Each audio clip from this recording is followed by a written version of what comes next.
yemal ci mbirum élève gi mais nag parents yi ci biir kër gi am na parents yoo xam ne xaw ma dañoo ragal seen doom xaw ma lal mama bu njëkk da nga doon gis sa papa wala sa yaay buy fuyete sa saagi sax doo ko fekkee day bàyyi ba benn moment boo xamante ne nekkatoo wala nga génn mu jël sa sac fuyete ñu bëri xam nañ ko xool buñ ci gisee loo xam ne da koy téye da nga koy jël récupérer ko ñu xool sa comportement nag ci biir kër gi bu fekkee yow jaaxle nga ak affaire mu ne la lan la yow mu woo la ne la lii ak lii ak lii ak lii bu ko jaree dóor mu dóor bu ko jigee mu ne bu ëllëgee moo gisee tu violes ma vie privée. waaw yàlla musal daal ah yàgg na la contrôler non man dama xale da ngay seen sac ñaar yaa ngi violé sama intimité yàgg ngaa sonn ah yàgg ngaa sonn non man damaa xam sama boobu wax dëgg yàgg ngaa sonn ñu jàll merci beaucoup mu nekk des sujets yoo xam ne dafay baax juste ñu gën a attirer l'attention et que ñu gën a def attention parce que aussi liggéey bu nekk dafa am danger mais rawatina bi nga xamante ne da ngay jëlal nit mbir di ko yóbbu feneen parce que lu si mën a làqu dafa bëri te comme ni ñu ko waxee c'est important parfois nga ki lay yónnee ci kanamam ngeen bokk vérifier ndoo li nga xamante ne moom nga yóbbu parce que comme ni ko caporal waxee aussi demain mën nañ la scoler motif te le fait que juste rek yow yaakati ji wéetoog sa bopp rek mën nañ la scoler motif yoo xam ne après dafay compliqué pour nga mën a setal sa der et puis di waxaat aussi surtout ñi nga xamante ne ay xale lañu ay jeunes lañu carrément ñu faire attention parce que aussi après dépendance rek la leen di indil ay problèmes de santé la leen di indil amul amul mucc en fait avenir bi xale yu ndaw yi ma gis seen avenir barke alxuraanu karim dama ci tiit billahi wallahi wa taala yàlla baax na non sérieux yàlla jàppale allez merci beaucoup ñu jàll si li nga xamante ne moom mooy la revue des titres yéenekaayu kër gi lañ koy dooree di journal l'info nga xamante ne tey man naa la sama journal l'info jot alors ñu dooree que journal l'info mi nga xamante ne mi ngi xëyee consécration de la société civile sénégalaise nga xam ne dañ ko nominé ci prix Nobel de la paix ñuy wax que ne c'est une première en Afrique de l'Ouest qui honore non seulement le COS mais aussi toute la société civile sénégalaise et au-delà de notre cher Sénégal ñoom ñuy wax cette distinction témoigne de la confiance placée dans la société civile sénégalaise auteur clé de notre construction démocratique ñu leen di souhaiter ñu nomination prix Nobel de la paix boobu ñu indi ko inchallah alors ci yéenekaay ba tey Moustapha Sarré désavoue Cheikh Omar Diagne la yéenekaay bi wax moom Moustapha Sarré di wax je ne vois pas pourquoi il a ramé à contre-courant moom waxam yooyu mu wax tax na ñu bëri jàpp ne gouvernement bi instant yi daal warewuñu seen solidarité ci ki nga xamante ne moom mooy Cheikh Omar Diagne budget 2025 le gouvernement va demander un vote sans débat loolu moo nekk ci page 2 bu yéenekaay bi di journal l'info ayca bu ñu jógee l'info fu ñuy jëm Mamour enquête yéenekaay moment fait enquête yéenekaay rétropolitique 2024 la dellu si di wax une année de tumulte et de rupture ginnaaw ba ñu seetloo que ne 2024 moom quelques jours rek moo ko desee incha allah mu tàggoo yéenekaay bi di enquête daa dellu si waat ci li gën a marqué politiquement en tout cas Sénégal ci année 2024 détention de Samuel Sarr ses partisans réclament sa libération loolu moo gën a aussi ci li nga xamante ne enquête yéenekaay xëyee na ko mais aussi waxaat na ci ki nga xamante ne moom mooy auteur de la plainte contre le général Fall yéenekaay bi di wax di samp laaj kii est Ibrahima Tramé radié de la gendarmerie sanction yi nga xamante ne CAF jël na ko dogal ko contre ñi nga xamante ne moom mooy jaraaf bu Dakar jaraaf ñoom dañoo jàpp ne loolu scandale la après enquête yéenekaay le quotidien moom quotidien daa xëyee wàllum DPG ak vote de confiance Sonko au perché à Soweto la ko tuddee après son oral d'aujourd'hui le PM revient demain pour faire passer un budget sans débat mi ngi ci yéenekaay bi di le quotidien porte-parole gouvernement bi ba yéenekaay bi di wax désavoue Cheikh Oumar Diagne attaque contre les tirailleurs sénégalais moom porte-parole gouvernement bi wax na si après le quotidien yéenekaay Mamour Walf Quotidien Mama Faye Walf Quotidien passage en force la tuddee li nga xamante ne moom mooy adoption du projet de loi des finances mi ngi ci page 3 am di wane ki nga xamante ne moom mooy le premier ministre Ousmane Sonko mi nar a jàkkaarloog député yi tey ci assemblée nationale polémique sur les tirailleurs le gouvernement se désolidarise Cheikh Oumar Diagne mi ngi ci yéenekaay bi nga xamante ne moom mooy Walf Quotidien dellusiwaat na ci njaayum jus bisaab buy di tax yéenekaay bi jàppee ko un business juteux mën ngeen kaa lire ci Walf Quotidien bi war nañ cee ñëwaat c'est désolidarise bii nii laas yéenekaay moom L'As Quotidien xëy déclaration de politique générale bi nga xamante ne Ousmane Sonko dina ko def tey L'As Quotidien di wax Sonko face à ses promesses ci yéenekaay bi ba tey dellusiwaat na ci conseil de ville de Dakar le préfet fait faux bond au bureau municipal mi ngi ci page 3 bu yéenekaay bi di L'As quotidien. Après L'As quotidien Mama Faye Vox Populi. Vox Populi mi ngi xëy Ousmane Sonko moo war a dem fële ci assemblée nationale yéenekaay bi di wax le PM au pas de charge des PG aujourd'hui vote du budget sans débat samedi dafay def recours ci article 86 6 de la constitution face à la contrainte de temps. Amadou Ba moom dina entamer benn tournée nationale à partir de 2025 bi incha allah. Alioune Tine mi ngi wax au Sénégal 2024 a été une année de tension de violence de confusion lam ci xalaat yëpp ngeen kaa fekk ci yéenekaay bi di Vox Populi. 10 457 personnes décédées ou portées disparues en tentant de rejoindre l'Espagne ci biir 2024 bi mu nekk quand même nombre boo xamante ne bëri na trop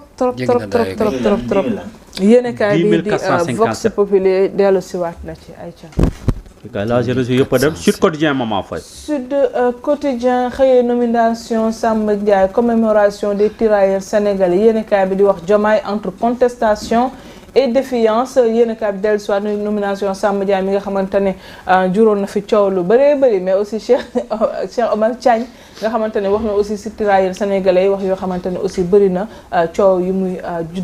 muy jur actuellement mi ngi ci Sud Quotidien. Wàllum protection des défenses des droits humains les acteurs plaident l'adoption d'une loi loolu aussi mën ngeen kaa lire ci yéenekaay bi nga xamante ne moom mooy Sud Quotidien. ayca kii waaye kii waa nga noonu. Libération Mama Faye. Libération daa xëy trafic d'une nouvelle forme de drogue au Sénégal mooy li ñu doon waxtaanee tout à l'heure l'OCRTIS frappe au cœur de la mafia de l'e-cannabis. L'enquête débutée fële ca États-Unis après l'alerte d'un GP a été menée avec l'assistance de la DEA. 2 Sénégalo-américains, une élève, 2 étudiants et un homme d'affaires présentés comme étant le cerveau. Ils ont été arrêtés à Dakar. Les enquêteurs sur la piste de gros bonnets soupçonnés d'être au sommet du trafic yéenekaay bi Libération dellusiwaat na ci bu baax a baax li nga xamante ne moom mooy réhabilitation du patrimoine bâti de l'État. La SOGEPA évacue 4 immeubles loolu aussi bokk na ci li fës ci yéenekaay bi di Libération.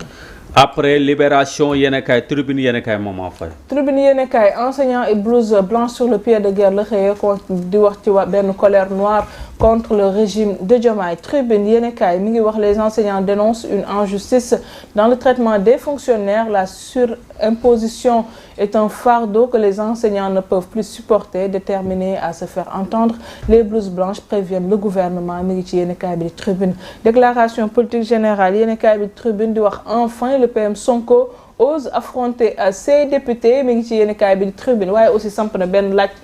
concernant yenn déclaration polémique yi yéenekaay bi di laajte qui protège Cheikh Oumar Diagne.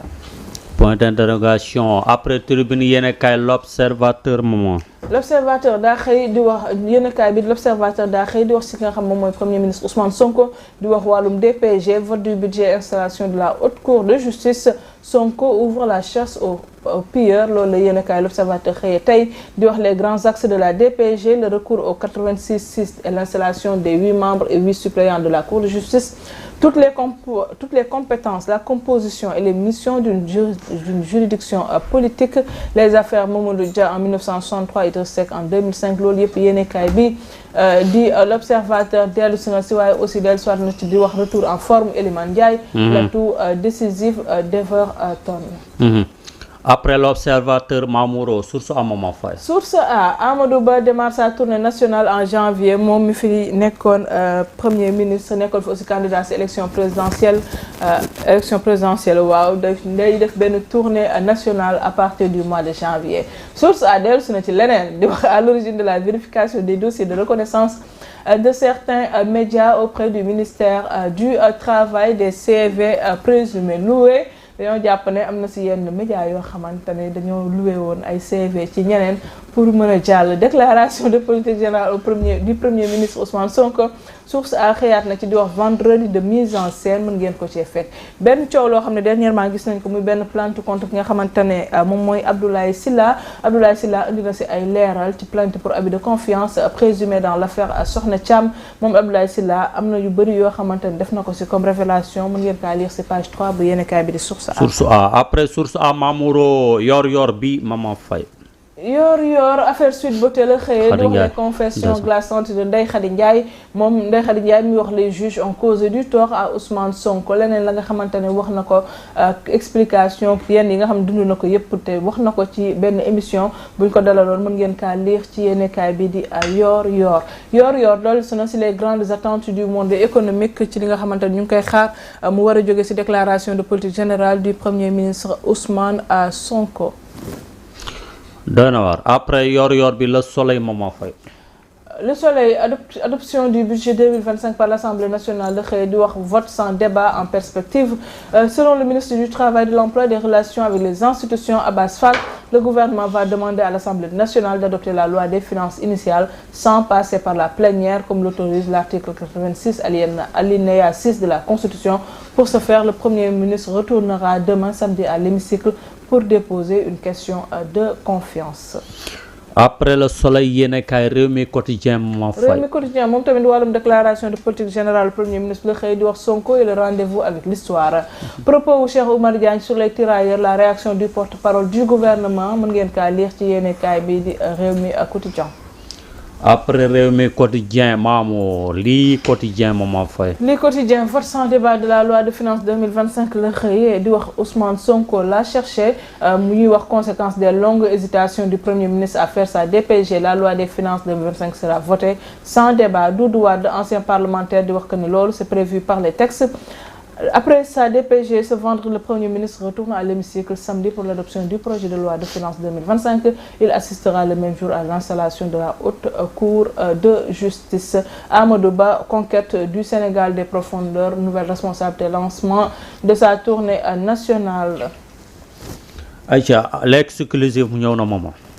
L'exclusive adoption sans débat du projet de loi de finances initiale 2025 la xëyee di wax Sonko engage sa responsabilité. Abdou Mbow crie à la trahison au peuple. Les craintes de l'ex-président du groupe parlementaire Benno Bokk Yaakaar muy wax l'avenir du Sénégal est menacé. Pour la première fois dans l'histoire politique, le Premier ministre va engager le gouvernement pour adopter la loi rectificative des finances, la loi des finances rectificative plutôt 2025 sans débat. Démission, révocation à la ville de Dakar, la jeunesse en bouclier concernant li nga xamante ne moom mooy maire Barthélémy Dias mën ngeen kaa leer ci exclusif. Ne touche pas à mon maire. Après l'exclusive record maman ñëw ci li nga xamante ne moom mooy Premier League barki démb gis nañu wala démb la gis nañu ki nga xamante ne moom mooy Iliman Ndiaye gën a brisé waat xelu ñi nga xamante ne ñoom ñooy citoyens yi parce que démb itam dugal na fa bii boo xamante ne macha allah bii bu rafet ak gauche magique bi macha allah muy joli bi contre City itam ñu ne boobule benn victoire la ak ay tegle ay défaite ak ay match nul mu nekk ci crise boo xamante ne c'est la première fois mu arrivé ki nga xamante ne moom mooy Pep Guardiola. Après record yéenekaay ñu dem ci Tribune Sport City gagne plus City na gagne plus et Chelsea craque à la fin comme li ma doon wax léegi City moom wax dëgg fa la moom dafa mel ni City daal kenn xàmmeetu ko léegi daal macha allah benn victoire daal la amagum daal championnat bu mu commencé ba léegi li ci ay défaite ak ay match nul mais gis nañu démb itam Chelsea nelaw maanaam dugal nelaw ba fin temps ba presque 82e minute gars yi égalisé ba pare dugalaat deuxième bi mu nekk loo xamante ne Maman Faye foudre la boo xamante ne daloon na démb ñi nga xamante ne ñoom ñooy Blues bu Chelsea. CAN 2025 la CAF déboute la Guinée dans sa bataille face à la Tanzanie. Après tribune yéen kaay le Jaraaf ndeysaan Jaraaf itam retrouvé woon na li nga xamante ne moom mooy place bu baax de macha allah temps mu ngi def ay résultats yu am solo. Merci beaucoup loolu moo nekkoon li gën a fës ci yéen kaay pour ce vendredi 27 décembre 2024 comme ni ñu koy fait chaque fois on va faire un tour de table pour ku si nekk bu dee dafa am loo xamante ne en particulier bëggoon nga si revenir te mu nekk si li nga xam moom mooy yéen kaay caporal. waaw li ma ci gën a te presque ñaar yi la mooy benn bi itam muy kaw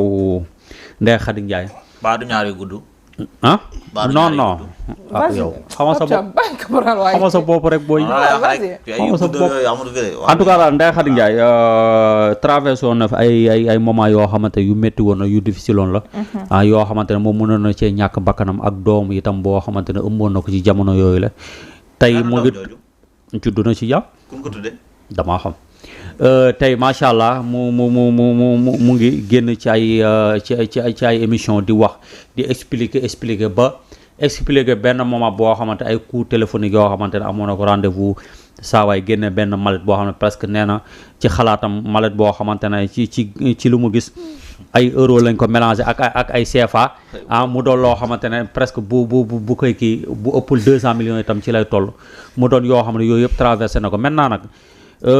gars yi ñu doon xeex toog nañu maanaam kuñ tuumaaloon toog na tey kala maanaam affaire bi dafa war a mën a leer nañu ñu jàppaloon noonu juge ak mu jeex benn affaire mooy nu mu tudd désolé comme ni nga ko bëggee woon lire maman waxee te mënoo koo lire désolé maman waxal désolidarisation boo xamante ne nee nañu gouvernement bi am nañ ko envers ki nga xam ne mooy Cheikh Omar Diagne man loolu gëw ma ko bala ma koo gëm mooy ñu ne Cheikh Omar Diagne jóge na fi nga xamante ne moom mooy palais ba te Sénégal yëpp yaakaar naa ñoom loolu lañ bëgg ba tax na man gëm naa ne ñoom bu fekkee lu ñu wax noonu gëm nañ ko rek ñu ne Cheikh Omar Diagne jóge na fi nga xamante ne moom mooy fële palais de la République am na feneen fu ñu ko yóbbu daal moom moo fay coow li jeex taal. merci beaucoup Caporal alors Niang un commentaire par rapport ak li nga xam moo gën a fas yéene kaay pour ce vendredi 27 décembre. waaw ma wax juste Caporal fu mu njëkkee rek muy le cas de Ndeye Khady Ndiaye situation la boo xam ne xew na fii Sénégal mu ne comme situation bu xaw a doy war donc proposition yi nga xam ne moom loo xam ne moom lañ ko defal bon kooku du ma si wax ki nga xam ne aussi moom lañ tuumal du ma si wax man li may wax mooy que dafa am ñu si ñàkk seen bakkan. En commençant d'abord un frère Baye Cheikh nga xam ne une balle dans la tête lañ ko dóor fële si yëmbal mu ñàkk bakkanam un frère bu nekk Kër Mbaye Fall ñu naan ko Laasana nga xam ne cag-cagam la yoram di liggéey ñoom ñëpp mu doon ñoo xam ne ñu ma xamam lañ ñu ñàkk seen bakkan si des situations yu mel noonu comme bi ñu demee tey ba àgg fii ñun lu ñuy wax mooy que justice daf liggéeyam ñu mun a xam ña ñooy les responsables loolu kese lañ soxla parce que man ñu ñàkk seen bakkan ñàkkee ko noonu après si zéro mu jeex loolu moom vraiment ànduñu si tey ànduñu si suba donc li ñuy demandé mooy justice la ñuy demandé si ñi nga xam ne ñooñu ñàkk nañu seen bakkan fu may jeexalee nag damay féliciter ki nga xam ne moom mooy Elimane Ndiaye si match bu mu def démb parce que gis nañ ne vraiment bien vrai que équipe am buy am défaite tout le temps moom li mu war a def mu ngi koy def toujours mu ngi def match gars yi ñu ngi koy apprécier. Après le match, j'ai vu le coach de Manchester City, di Pep Guardiola, mi ngi apprécier Iliman Ndiaye naan ko ñoom ñoo tase nañ Londres ci benn restaurant waxtaan nañ lu yàgg su bëggee ñëw sama club na ñëw. Et je me dis que ne bon peut-être Iliman Ndiaye actuellement c'est un Sénégalais. Bien vrai que tey boo ko xoolee peut-être mën nga avec son teint c'est un peu différent parce que kii di Pep Guardiola ñëpp xam nañ problème bu mu amoon ak africains yi musuloon bëgg africains yi. loolu moo jëlee Yaya Touré. bi nga xam ne c'est un Ivoirien. moo ko jëlee Manchester City ba mu tax mu jóge fa. alors que année boobu noonu nekkoon na année boo xam ne mënoon na gagné. Ballon d'or mu xañ ko ba génnee ko fa. ñu ñëw gis ki nga xam ne mooy Sadio Mané ba muy nekk Liverpool mu amoon benn rencontre entre Liverpool Manchester City mu toog conférence de presse yàq deru Sadio Mané nekk ne c'est pas un grand joueur boo xam ne day def maanaam ay spectacle lay def day plongé fa de yàlla weer ko su plongé boobu mu wax Sadio Mané si la plongé ba dugal bii ba. mu nekk bi boo xam ne si le Liverpool amee ndamam donc tey bu ñëwee encore di jéem a dox si ki nga xam ne mooy xelu Elimane Ndiaye lu mu nekk crise la moo tax Manchester dafa nekk en crise te équipe bu nekkee si crise il faut que maanaam nga jël sa responsabilité soit nga dem il faut nga demal ñu jël beneen coach su changé kooku ñëw andi moom it leneen lu bees mais toog fa bëgg a maintenir football amul loolu gis nga football n'a pas de raison football waxul dëgg. am na si loo xam ne doo ko fa toog nga ne carrément lii dama koy dund dama koy changer loolu bu amee dafay laaj nga démissionner dem seeti leneen équipe bi tamit dem seeti leneen merci maman. merci beaucoup Niang le leader alors Pape Thiam am nga benn commentaire par rapport ak li nga xamante ne moom mooy. yu bëri kay yu bëri sax nguur gu dul jeex amul. loolu daal saa yi. voilà foofu rek laay intervenir ci kaawu Cheikh Omar Diagne. yàlla mooy maye. bi ngay wax man d'accorduma pour ñu dàq génne ko assemblée déedéet. fële palais maanaam assemblée. xam nga tax ma ni buñ ko génne xaw ma man njariñam lu muy jariñ le président Bassirou Diomaye Faye wala le premier Ousmane Sonko. mais njariñ benn nit itam di yàqal ay millions de personnes itam loolu itam kaa la de jàmbaar. xaaral ma ñëw xam nga peut-être dañ ko nommé dara peut-être conseiller wala yeneen ak yeneen peut-être mi ngi leen di xelal wala di leen digal loo xam ne mi ngi am njariñ ci Sénégal loo xam ne ñun suñu xam-xam àggu fa wala suñu idée peut-être àggu fa xam nga kay da nga naan luñ ko war a tere. Cheikh Oumar Diagne moom mooy directeur général des moyens généraux de la présidence. merci beaucoup kon déjà maman indil na li nga xam ne mooy njariñam ak li ñu ko fal léegi nag xamal lu ñu ko war a digal noppil te génn ci jàmbur ñi ngay classe saa su ne ci xeetu jàmbur ci ethnie jàmbur ci jaloorey jàmbur. d'accord loolu mooy wax ji. alors Pape Thiam jéggal ma demee xam nga comme ni ñu ko annoncé woon tey premier ministre Ousmane Sonko day nekk fële ci assemblée nationale te dañuy ànd ak la régie pour mën a teewlu li nga xamante ne moom mooy xewee fële ci assemblée nationale bu Sénégal donc du côté de la régie dès que c'est ok rek ñu dem xool ensemble li nga xamante ne moom mooy xew actuellement fële ci assemblée nationale nga xamante ne ci ñaa ngi xaar ki nga xamante ne moom mooy le premier ministre Ousmane Sonko mu mën a def li nga xamante ne moom mooy déclaration de politique générale am dressé li nga xamante ne moom